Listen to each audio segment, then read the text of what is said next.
Whether you can stand on one leg for 10 seconds quietly predicts how the next decade of your life is likely to go. Not perfectly, not as a sentence, but on large groups of people tracked for years, that one wobbly skill carries information your annual checkup tends to miss.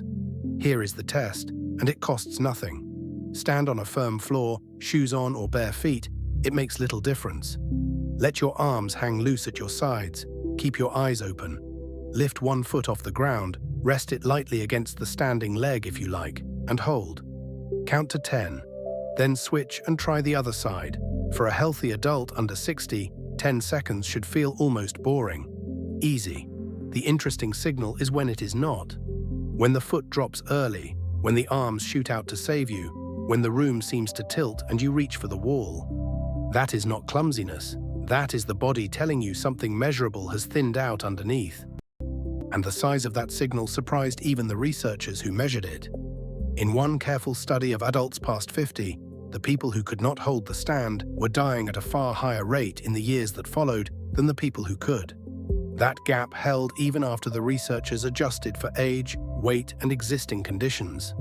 Not because of the leg, because of what the leg was reporting. This is a signal, not a diagnosis. But it is worth understanding why a 10-second stand reaches so deep. Staying upright feels like one thing. It is actually three, fused so fast you never notice the seam. The first stream comes from the inner ear. Deep in the skull sit tiny fluid-filled canals lined with hair cells that sense acceleration and the pull of gravity. Tilt your head, and that fluid shifts, and the cells fire. This is your built-in level, reporting which way is down. The second stream is proprioception shun. Across your muscles, joints, and the soles of your feet sit thousands of small sensors that report where each part of you is in space and how much load it carries, moment to moment. With your eyes closed, you still know roughly where your foot is. That knowing is proprioception, running in the background. The third stream is vision. Your eyes read the fixed lines of the room and tell the brain whether you are drifting. Now the key part.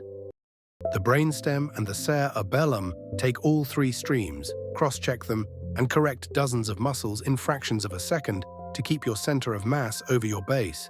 Standing on 2 feet, that base is wide, and the brain has slack. Standing on 1 foot, the base shrinks to a single sole. The margin vanishes, so the test does not check your leg. It removes the body's safety margin and forces every link to perform at once. A clean 10 seconds means all three streams, plus the wiring that fuses them, are still talking. A fast wobble means one link has gone quiet and the system is improvising. Here is the paradox. Balance feels like a leg problem, so people treat it like one. They blame stiff knees, tired feet, weak ankles. And yet the strongest legs in the room can still fail the 10-second stand, while a frail 80-year-old who has kept practicing can pass it cleanly. The resolution is that balance was never stored in the legs. It is stored in the loop. The sensing, the fusing, the correcting, the whole circuit from inner ear to muscle and back. When that loop is exercised, it stays sharp. When it is left idle, it dulls, regardless of how much muscle you carry. This is why balance is such a revealing number. It is integrative. A single test of grip measures the hand. A single test of vision measures the eye. But standing on one leg quietly grades the inner ear, the foot sensors, the eyes, the speed of the nervous system, and the small stabilizing muscles, all in the same 10 seconds. Weakness anywhere shows up as the same wobble. That is also why it tracks so closely with what happens over the following years. A body that can no longer fuse three streams under load is a body whose nervous system, circulation, and muscle have all drifted together. The stand is not causing the risk, it is summarizing it in one honest reading. So the short version is this. The legs hold you up, the loop keeps you from falling, and the loop is what the test is really grading. After 50, 3 parts of that loop fade at once, and they fade faster than most people expect. First, the inner ear. Those hair cells that sense gravity do not regenerate. Their numbers thin slowly across adult life, so the level inside your head reads a little less precisely each decade. Second, proprioception. The sensors in muscle, joint, and foot grow less sharp, and the nerves that carry their signals conduct a touch slower. the body's map of itself loses resolution. Third, reaction time. Even when the streams arrive, the brain takes longer to fuse them and longer to fire the correcting muscles. A young nervous system catches a sway before you feel it.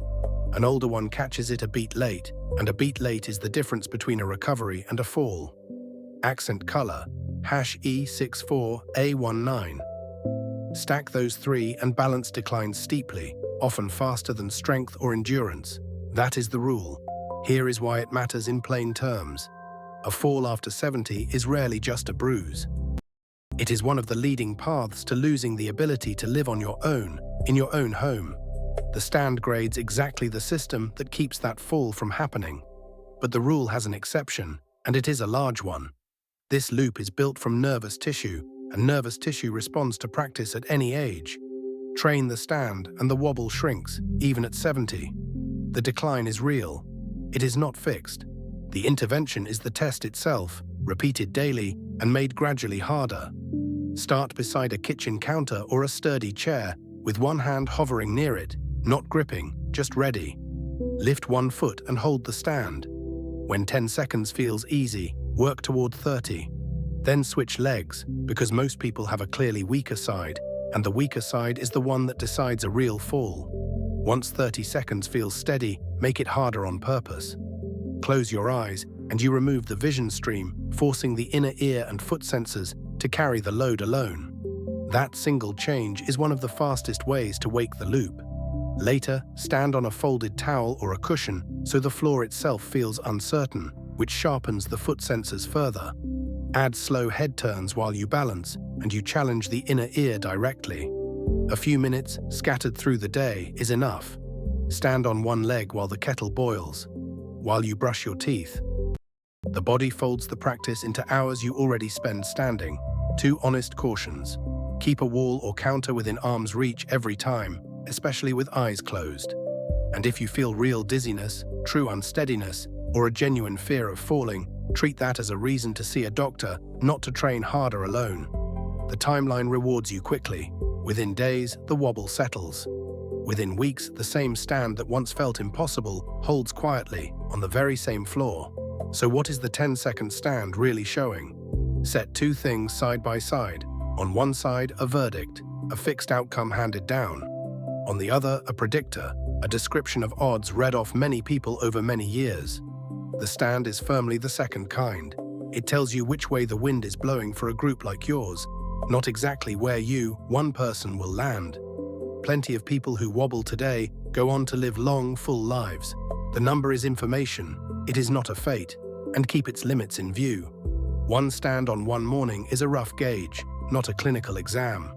Tired legs, a cold floor, a poor night of sleep can all cost you a second or two. The pattern over weeks matters more than any single attempt. What the test captures is something quieter and almost Feynman simple. Balance is not a possession you own and slowly lose. It is a skill the nervous system keeps only while it is regularly asked to perform. Stop asking, and the loop dulls, and the wobble grows. Keep asking, even for a few minutes a day beside a wall, and the loop stays sharp far longer than the calendar would predict. That is the contrast that matters. Aging takes balance away by default. Practice gives it back on request. The 10-second stand does not predict your future. It reports how recently you have asked your body to find its own center and how soon you plan to ask again.